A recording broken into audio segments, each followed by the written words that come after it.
Ration वितरित किए जाते हैं, उन्होंने ये जो पीओएस मशीन है, ईपीओएस मशीन है, जो इंटरनेट के माध्यम से काम करते हैं, उन्हें बंद करवा दिया था और सब कुछ एक हाथ की प्रक्रिया से, एक मैकेनिकल प्रक्रिया से आरंभ कराया था।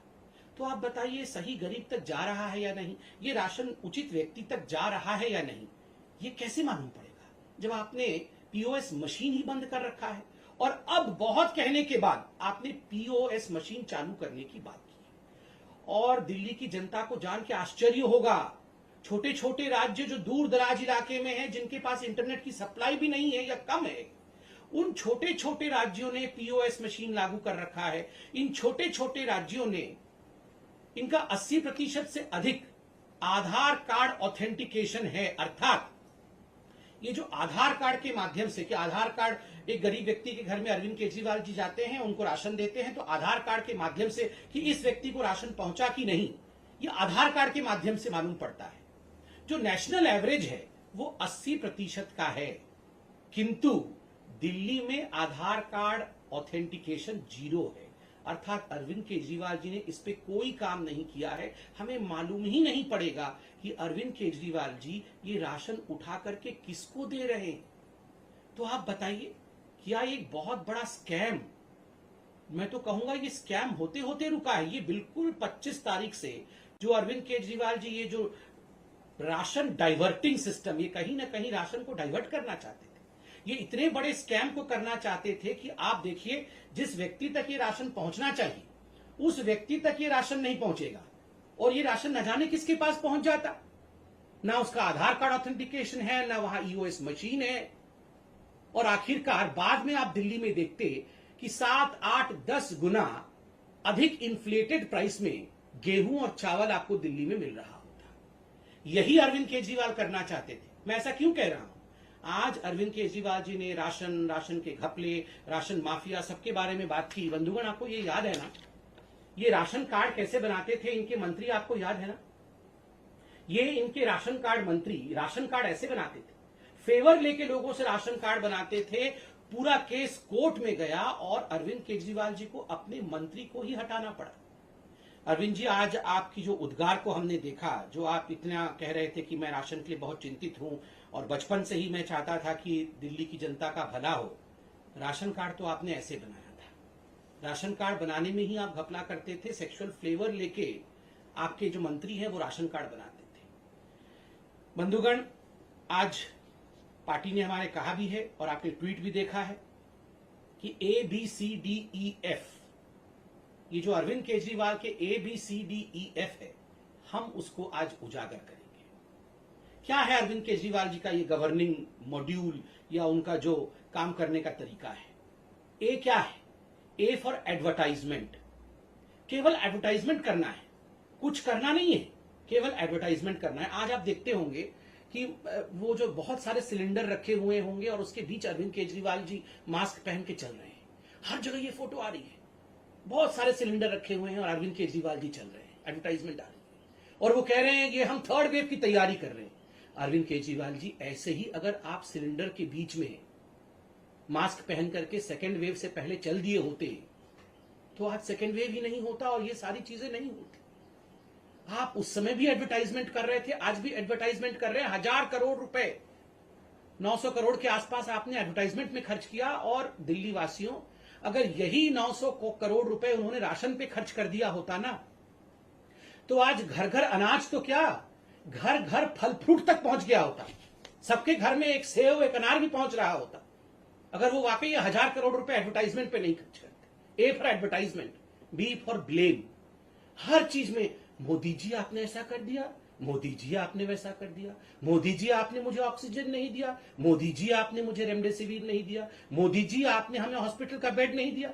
फिर सुबह उठ के देखो तो टीवी पे चल रहा होगा, अरविंद केजरीवाल जी ने सबको बेड दे दिया है, अरविंद केजरीवाल जी ने सबको ऑक्सीजन दे दिया है, हम घर घर ऑक्सीजन पहुंचाएंगे। अरे आप तो ब्लेम कर रहे थे सुबह से ही कि मोदी जी ने आपको कुछ नहीं दिया, और फिर कैसे आपने घर घर पहुंचा दिया? मोदी जी राशन नहीं दे रहे, राशन क्या दे रहे हैं मोदी जी ने?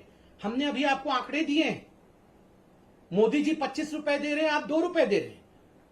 मोदी जी 33 रुपए दे रहे हैं, आप 3 रुपए दे रहे हैं। और उसके बाद भी आप इतनी जोर आवाज कर रहे हैं, जबकि जो भी आपका ड्यू है वो ड्यू आपको मई और जून के महीने का वो दे दिया गया है, आप उसे डिस्ट्रीब्यूट नहीं कर पा रहे हैं, फिर भी B for blame, A for advertisement and B for blame. C for credit, हर चीज में क्रेडिट लेना है जी इनको, बस क्रेडिट। सुबह से उठकर दोनों भाई अरविंद केजरीवाल और मनीष सिसोदिया दो डायरेक्शन में निकल जाते हैं, क्रेडिट लेने की डायरेक्शन। अरे आप तो खुद ही बोलते हैं हमें काम करने नहीं दिया जा रहा है, कोई भी नहीं चाहता है कि दिल्ली सरकार काम करे। मोदी जी आपको सारे अड़ंगे अटका के रखे हुए हैं, कोई भी आपको आगे नहीं बढ़ने दे रहा है, फिर कई चीज की क्रेडिट ले लेते हैं जी। मोहल्ला क्लिनिक खोल दिया जी हमने, पूरे विश्व का सबसे बड़ा मोहल्ला क्लिनिक है, आप देखिए हर गली कोने में मोहल्ला क्लिनिक है। इतना क्रेडिट लिया आपने, फिर निकला क्या? खोदा पहाड़ निकली चुहिया। वो मोहल्ला क्लिनिक का क्या हो रहा है जी, आप बताइए। और तो और मैं तो आपको एक जजमेंट भी पढ़ के सुनाऊंगा, पहले एबीसीडी कंप्लीट कर। C for credit, A for advertisement, B for blame, D drama. आज पता नहीं किस, मैं तो मोदी जी आप देखिए लड़ने का समय ही नहीं है जी, हम सबको मिलके काम करना चाहिए जी। हम किसी भी विषय में मैं राजनीति नहीं करता हूं। अरे अरविंद केजरीवाल जी, हर विषय में आप केवल राजनीति करते हैं, सुबह से शाम तक राजनीति, सर्जिकल स्ट्राइक हो तो राजनीति। 26 जनवरी के समय तो आप रजाई ओढ़ के लेटे हुए थे, आपको याद है ना राजपथ पे कैसे रजाई ओढ़ के लेटे हुए थे कि 26 जनवरी तक नहीं होने दूंगा। और आप बोल रहे हैं आप राजनीति नहीं करते हैं, हर चीज में राजनीति करते हैं। वैक्सीन में राजनीति, राशन में राजनीति, ऑक्सीजन में राजनीति, बेड में राजनीति, वेंटिलेटर में राजनीति, हर चीज में राजनीति करते हैं और फिर ऐसा ड्रामा करते हैं कि मैं तो कुछ नहीं करता हूं जी, वो सारा कुछ मोदी जी मुझे नहीं करने दे रहे हैं। और ई, ए बी सी डी तक तो हो गया। ई एक्सक्यूजेस, बहाने, हर चीज में आप बहाने देख लीजिए, हर चीज में बहाने देख लीजिए। जब आज स्पष्ट रूप से आपको सरकार ने कहा है कि आप घर घर राशन देना चाहते हैं, स्वागत है, अनाज है, गोदाम में अनाज है, आप आए, अनाज खरीदें। और जिस प्रकार भी मुख्यमंत्री घर घर योजना चलाना चाहते हैं, केजरीवाल जी घर घर योजना चलाना चाहते हैं, कौन रोक सकता है जी आपको? आप आइए, गोदाम से जो नोटिफाइड रेट है उसमें खरीदिए, खरीद के जाके घर घर बांटिए, कोई आपत्ति नहीं है। नहीं, जो मोदी जी दे रहे हैं उसी में अड़ंगा फंसाना है और फिर बाद में रोना भी है, एक्सक्यूज भी ढूंढना है कि देखो जी मोदी जी ने नहीं करने दिया। अपना सारा पैसा एडवर्टाइजमेंट पे खर्च कर देना है और जो एक नेशनल यूनिफॉर्म स्कीम चल रहा है उसको कैसे नहीं होने देना है, ये आपने देखना। ई फॉर एक्सक्यूज, और जब A for advertisement, B for blame, C for credit, D for drama और ई फॉर एक्सक्यूज होगा तो स्वाभाविक है एफ फॉर फेल्योर। गवर्नमेंट का पूरा फेल्योर हो गया है, ना एक हॉस्पिटल बनाया, ना कोई इंफ्रास्ट्रक्चर बनाया, ना वेंटिलेटर प्रोक्योर किया, ना ऑक्सीजन प्लांट बनाए। कभी कहते हैं इस महीने में 44 ऑक्सीजन प्लांट बन जाएगा, उसके अगले दिन कहते हैं 84 बना देंगे जी। मतलब क्या मजाक बना के रखा हुआ है, बन तो एक भी नहीं रहा है। कभी 44 बना देंगे, कभी 64 बना देंगे, कभी 84 बना देंगे, फिर सुबह आके मोदी जी ने बनाने नहीं दिया। तो अरविंद केजरीवाल जी, ये A B C D E F के ड्रामा को बंद करिए। और मैं एक विषय भी आपके सामने केजरीवाल जी रखना चाहता हूं। आज आपने एक ऐसी बात कही जो आपको शायद नहीं कहना चाहिए था। देखिए केजरीवाल जी, आपने कहा कि ये जो दुकानदार है ये सुपर स्प्रेडर है। बिल्कुल नहीं है जी, ये दुकानदार हमारे रीढ़ की हड्डी हैं। दिल्ली में जितने भी दुकानदार हैं मैं तो उनके पैर को छू के नमस्कार करता हूं जी, बीजेपी तो उनके पैर को छू के नमस्कार करती है। ये दुकानदार हमारे बच्चों को, हमें राशन देते हैं। कोरोना के समय बेचारे इतने दिन तक लॉकडाउन में रहे हैं, आप इनको कह रहे हैं कि ये सुपर स्प्रेडर है और ये हमारे बच्चों को मार डालेंगे। हमारे दुकानदार हमारे बच्चों को क्यों मार डालेंगे भला? आपने कहा कि माँ बाप दुकानों में आ जाएंगे और फिर माँ बाप को कोरोना हो जाएगा और फिर हमारे बच्चों को। आप डराते क्यों हैं लोगों को, क्यों डराते हैं? ये अनलॉक की प्रक्रिया तो आप अपने हिसाब से चला रहे हैं, ऑड इवन नंबर करके। फिर आपने ये स्टेटमेंट क्यों दिया कि ये दुकानदार जो है वो सुपर स्प्रेडर है? कोई दुकानदार सुपर स्प्रेडर नहीं है, वो अपना व्यवसाय कर रहा है, कानून को पालन करके कर रहा है, मास्क पहन के कर रहा है, डिस्टेंसिंग के साथ कर रहा है। और दुकानदारों को गाली मत दीजिए। जो लोग बॉर्डर में बैठे हुए हैं, जो लोग वहां पर धरना प्रदर्शन कर रहे हैं, पुतले फूक रहे हैं, वो सुपर स्प्रेडर नहीं है। ये बेचारे दुकानदार जो है ये सुपर स्प्रेडर बन गए। मुझे लगता है इस प्रकार की भाषा का प्रयोग अरविंद केजरीवाल जी को बिल्कुल नहीं करना चाहिए। और देखिए अरविंद केजरीवाल जी, आज तो मैं धन्यवाद देता हूं कि जिस प्रकार से केंद्र सरकार ने एक बहुत बड़े स्कैम को होने से रोक लिया, बहुत बड़े स्कैम को होने से रोक लिया।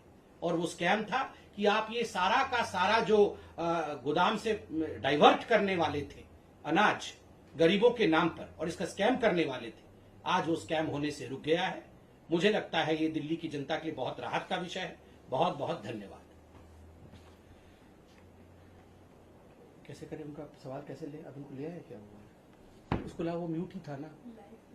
आपको बोला था वो लगाने की। आप लिया ये बोला, मैं उनसे सवाल पूछता हूँ।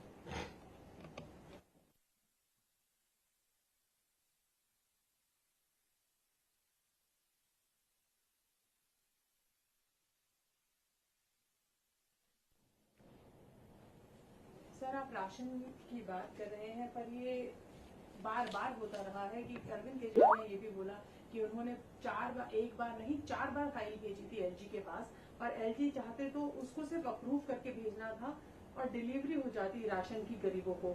सेंट्रल गवर्नमेंट बार बार इसमें अड़ंगा आती है, काम नहीं करने देती। ये बार बार उनका हमेशा से वो एलिगेशंस लेवल करते रहे हैं, बट लोग जो है उनको आम भाषा समझ आती है। उन्हें समझ आता है कि दिल्ली गवर्नमेंट ने एक फाइल भेजी, एलजी ने उसे रिफ्यूज कर दिया, तो ये नहीं देना चाहते। टेक्निकलिटी इसमें हालांकि बहुत होती है, तो कैसे बीजेपी इंश्योर करेगी कि फैक्ट्स एकदम लोगों के सामने रखे, ताकि दूध का दूध और पानी का पानी हो? देखिए, अभी प्रेस कॉन्फ्रेंस करके बीजेपी ने पूरे फैक्ट्स को आप लोगों के सामने अर्थात देश के सामने रखा है कि किस प्रकार से एक नेशनल स्कीम है जो यूनिफॉर्मली पूरे देश पर लागू होता है। हाँ, अगर इस स्कीम को आप ट्वीक करना चाहते हैं तो इसको ट्वीक नहीं कर सकते हैं, इसमें बदलाव नहीं ला सकते। आप अपनी एक स्कीम, स्टेट की स्कीम चला सकते हैं, जिसके लिए आपको नोटिफाइड प्राइस में जो अन्न अनाज के गोदाम में अवेलेबल है उसे आपको खरीदना होगा। उसमें किसी प्रकार की ना परमिशन की आवश्यकता है और किसी प्रकार की ना अड़चन होने वाली है। मगर आप अगर ये कहेंगे कि जो एक यूनिफॉर्म स्कीम पूरे भारतवर्ष में चल रहा है, उस यूनिफॉर्म स्कीम के साथ आप छेड़छाड़ करेंगे और उस यूनिफॉर्म स्कीम में जहां चेक्स एंड बैलेंसेस और ट्रांसपेरेंसी नहीं है, आपके पास ना तो आधार की ऑथेंटिकेशन है, ना आपके पास पीओएस की मशीन है, और ना ही आप डिस्ट्रीब्यूशन सिस्टम में एक्स्ट्रा चार्ज क्या लगा रहे हैं ये बता सकते हैं, तो आप ये सब कैसे कर सकते हैं? और ये बिल्कुल एक बहुत वाजिब प्रश्न है जो केंद्र सरकार ने पूछा है। मुझे लगता है बिना उत्तर दिए अरविंद केजरीवाल जी को इस प्रकार से राजनीति नहीं करनी चाहिए। सर, एक सवाल मेरा है। अरविंद केजरीवाल ने कहा है वो थर्ड वेव के लिए तैयार है। सेंट्रल गवर्नमेंट को हमेशा इंटरवीन करना पड़ा है जब जब कोविड की सिचुएशन दिल्ली में खराब हुई है। आपको लगता है बीजेपी की तरफ से क्या ये तैयारी रहेगी कि आप भी सेंट्रल गवर्नमेंट को आप अप्रोच करें, पहले ही थर्ड वेव के लिए तैयार रहें? क्योंकि हमने हमेशा ये देखा है कि जब जब सिचुएशन खराब हुई है, दिल्ली सरकार हमेशा सेंटर की हेल्प उन्होंने सीखी है। आपको लगता है कि दिल्ली अब की बार थर्ड वेव के लिए सही में तैयार है और उन्हें सेंटर की हेल्प की जरूरत नहीं पड़ेगी? देखिए, जहां तक दिल्ली का सवाल है, आज मैंने अपने प्रेस कॉन्फ्रेंस में भी कहा, अगर दिल्ली की सरकार अभी कह रही है कि वो थर्ड वेव के लिए तैयार है, वो ऑक्सीजन प्लांट्स बना रही है, बेड्स बिछा रही है, वेंटिलेटर्स ला रही है, तो स्वाभाविक है सेकेंड वेव के लिए भी ये सब कुछ कर सकती थी, क्योंकि आज तो उन्हें कोई रोक नहीं रहा है। उसका अर्थ है उन्हें पहले भी कोई नहीं रोक रहा था। क्या कारण था कि सेकेंड वेव के लिए दिल्ली की सरकार तैयार नहीं थी, बावजूद इसके कि सेकेंड वेव की वार्निंग मोदी जी की सरकार ने उन्हें मार्च के महीने से पहले दे दिया था। 5-6 बार चिट्ठी लिख के केंद्र की सरकार ने अरविंद केजरीवाल जी की सरकार को चेताया था कि दूसरा वेव आएगा, उसके लिए आप तैयारी कर लीजिए। अगर यही तैयारी जो आज वो दावा कर रहे हैं कि थर्ड वेव के लिए वो कर रहे हैं, यही तैयारी वो सेकेंड वेव के लिए करते, तो जितने लोगों की मृत्यु हुई है दिल्ली में, जिसका सर्वाधिक केस फैटेलिटी रेट रहा है, आज ये लोग हमारे बीच में होते और इतने परिवार आज इतने दुख से नहीं गुजर रहे होते। कहीं ना कहीं अरविंद केजरीवाल आज भी एडवर्टाइजमेंट और दिखावा की राजनीति कर रहे हैं। सर, एक सवाल राहुल गांधी पे भी, उनका एक ट्वीट आया है, उन्होंने कहा है ब्लू टिक के लिए मोदी सरकार लड़ रही है और कोविड का टीका चाहिए तो आत्मनिर्भर बनो। देखिए, राहुल गांधी जी मुझे लगता है केवल ट्विटर ही खेलते रहते हैं।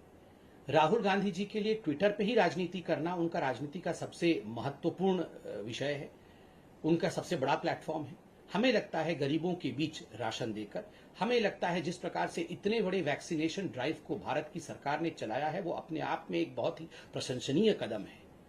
सोशल मीडिया के प्लेटफॉर्म से बाहर रियल प्लेटफॉर्म में उतर करके काम करने की आवश्यकता है, और हम तो सुझाव देंगे राहुल गांधी जी को कि आप इस प्लेटफॉर्म से बाहर जो कांग्रेस शासित राज्य है, जिनमें घपले घोटाले हो रहे हैं वैक्सीन को लेकर। कहीं जमीन पे गाड़ दिया जा रहा है, कहीं डस्टबिन पे फेंक दिया जा रहा है, तो कहीं पर जो वैक्सीन सरकारी रेट पे प्रोक्योर किया जा रहा है वो आप प्राइवेट हॉस्पिटल्स को दे रहे हैं बेचने के लिए, प्रॉफिटेरिंग करने के लिए। वो इन विषयों पे जरा फोन उठा करके अपने मुंह छुपाने की कोशिश की है, उस सच्चाई को आपके सामने रखूंगा। बंधुगण, अरविंद केजरीवाल जी ने इस प्रकार से एक पिक्चर पेंट किया कि मोदी जी जो हैं वो दिल्ली की गरीब जनता को जो उनका अधिकार है, उनका राशन है, उससे वंचित रख रहे हैं, और डोर टू डोर जो डिलीवरी होनी चाहिए राशन का, कहीं ना कहीं इस डोर टू डोर डिलीवरी को रोकने की कोशिश कर रहे हैं। मित्रों, ऐसा नहीं है। हकीकत क्या है? पहले तो मैं आपको बताना चाहूंगा कि मोदी जी ने, अर्थात केंद्र सरकार ने, दिल्ली की लगभग 72.78 लाख लोग जो नेशनल फूड सिक्योरिटी एक्ट के अंतर्गत आते हैं, उनके लिए मोदी जी ने क्या किया है और क्या दिया है जहां तक राशन का संबंध है। देखिए, दो स्कीम है अभी। एक स्कीम है नेशनल फूड सिक्योरिटी एक्ट, जिसको NFSA कहते हैं, और दूसरा स्कीम है प्रधानमंत्री गरीब कल्याण योजना। आप जानते हैं मोदी जी पूरे हिंदुस्तान के 80 करोड़ जनता को मुफ्त राशन मुहैया करा रहे हैं कोविड के समय में।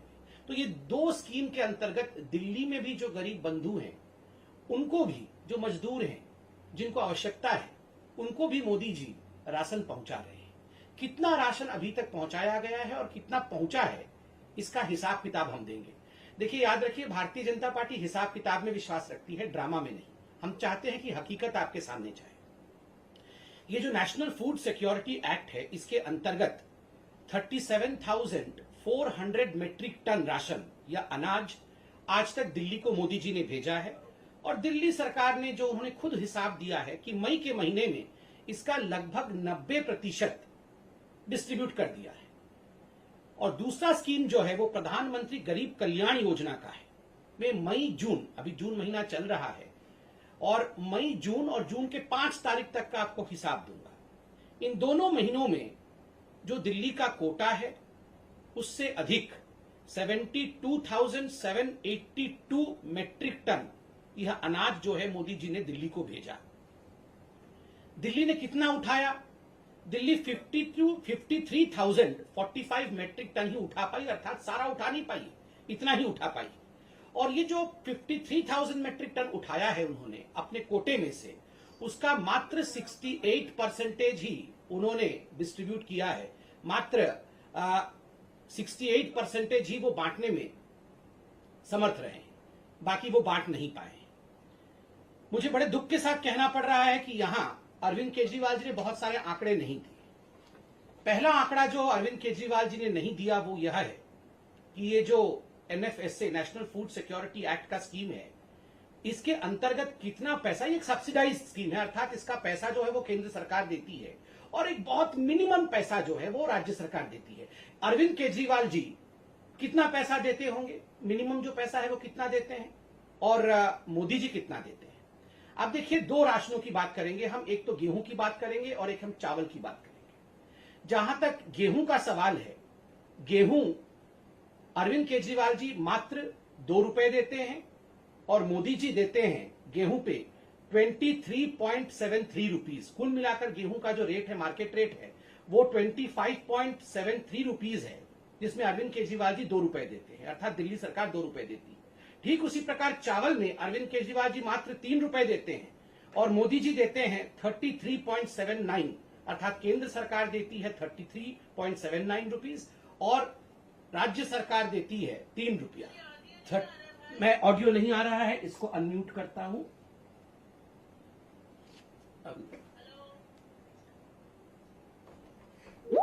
तो स्वाभाविक रूप से आप देखिए, जो अधिकांश रेट है वह केंद्र सरकार देती है, और एक बहुत मिनिमल अमाउंट जो है वो राज्य सरकार देती है। मगर उसमें भी जिस प्रकार की राजनीति हो रही है वो हम सब देख रहे हैं। बंधुगण, ये जो नेशनल फूड सिक्योरिटी एक्ट है, यह एक राष्ट्रीय स्कीम है, यह एक नेशनल स्कीम है।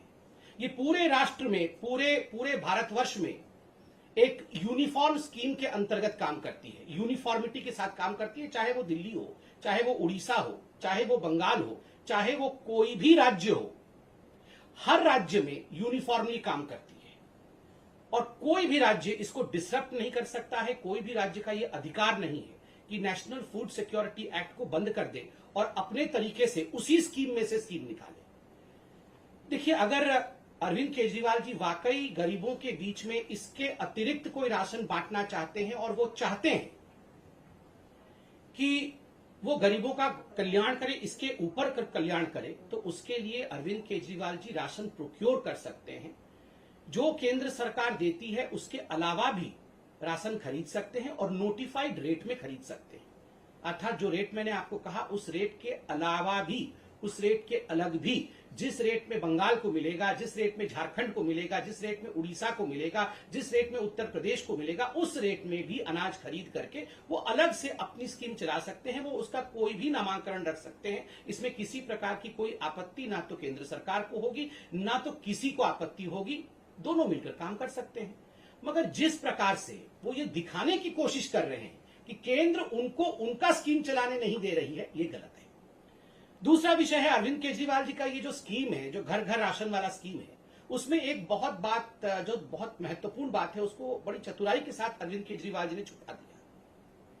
उसमें एक प्रावधान है कि आप ये जो राशन है, जो आप फेयर प्राइस शॉप में पाते हैं, उस राशन को दिल्ली के कुछ एजेंसीज उठा लेंगे और जैसे कि गेहूं है उसको आटा बनाया जाएगा और जैसे चावल है उसकी सफाई की जाएगी और इसके लिए कुछ एक्स्ट्रा चार्ज दिल्ली की सरकार लगाएगी। देखिए, नेशनल फूड सिक्योरिटी एक्ट में कोई भी एक्स्ट्रा चार्ज के विषय में नहीं बताया गया है कि कोई एक्स्ट्रा चार्ज कोई भी राज्य लगा सकती है। जो केंद्र के नियम है उन्हीं केंद्र के नियम के मुताबिक चलना पड़ेगा। एक्स्ट्रा चार्ज कोई लगा नहीं सकता है। मगर मुझे दुख के साथ कहना पड़ रहा है कि अरविंद केजरीवाल जी ने इस महत्वपूर्ण विषय कि गरीबों से वो कितना एक्स्ट्रा चार्ज लेना चाहते थे, इस विषय को अरविंद केजरीवाल जी बताते नहीं है। इस विषय को अरविंद केजरीवाल जी छुपा देते हैं और केंद्र सरकार ने स्पष्ट रूप से कहा है कि आप कोई भी केंद्र का जो कानून है, केंद्र का जो स्कीम है, उसमें एक्स्ट्रा चार्ज लगा करके उसे अलग तरीके से राज्य में रख नहीं सकते। तीसरी बात है, देखिए अरविंद केजरीवाल जी, आपने कहा कि आप गरीबों का भला चाहते हैं। One nation one ration card, पूरे राष्ट्र में एक राशन कार्ड हो, इसका प्रावधान केंद्र की सरकार ने किया था। बाकी राज्य इस काम को कर रहे हैं, आगे बढ़ा रहे हैं। मुझे दुख के साथ कहना पड़ रहा है बंधुगण कि दिल्ली की सरकार ने इस विषय को मना कर दिया कि वो one nation one ration card में आगे नहीं बढ़ेंगे और आज उन्होंने इस काम को आगे नहीं बढ़ाया है, जिसके कारण हजारों हजार जो मजदूर होते हैं, जो गरीब होते हैं, जो माइग्रेंट लेबर्स होते हैं, आज वो राशन से वंचित रह रहे हैं। जबकि यह प्रावधान बिना किसी पैसा खर्च के दिल्ली सरकार